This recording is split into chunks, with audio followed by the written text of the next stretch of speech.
Any ideas on what I can do to stop yelling at my child? Are you a shouter? 88% of parents find themselves shouting at their children, and nearly all of them feel guilty afterwards. This parent said to me, "Any ideas on what I can do to stop shouting? I don't want to be remembered as the angry yelling mom. And if I listen to myself, I can understand why my youngster puts her hands over her ears when I get going. I want to stop shouting and yelling, but it just seems to well up and happen so quickly." This is another great question and is shared by so many parents. Over 88% of the parents that we have surveyed over the last 20 years, they say that they yell too much or shout too much. Here are some insights about this. When some people get angry, they turn this anger inward and go quiet, and the anger burns inside. Other people vent this anger outward, and often this comes out as yelling and shouting. The words we use when yelling, shouting, or expressing our frustration are often learned from our own parents and caregivers as we grew up.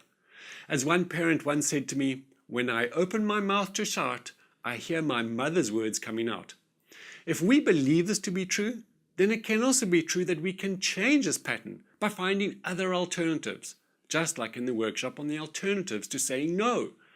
To change this pattern, we will need the 3 components I teach about in many of my courses called the ASAP formula, or more fully expressed as A plus S plus A equals P. Awareness plus skills plus action equals the possibility of whatever you want.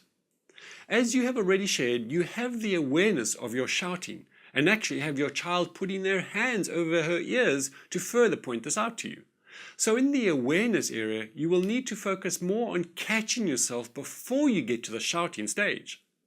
Once you have this awareness, then you will need to increase your skills in being able to share, describe, or express what you're feeling in a non-threatening way that facilitates cooperation opposed to instilling fear. I talked about this in the previous lesson on when you lose your temper. And then it is really helpful to practice this in front of another person. Like really role play you saying those words and feelings. In this way you are preparing yourself to be able to say this in the heat of the moment.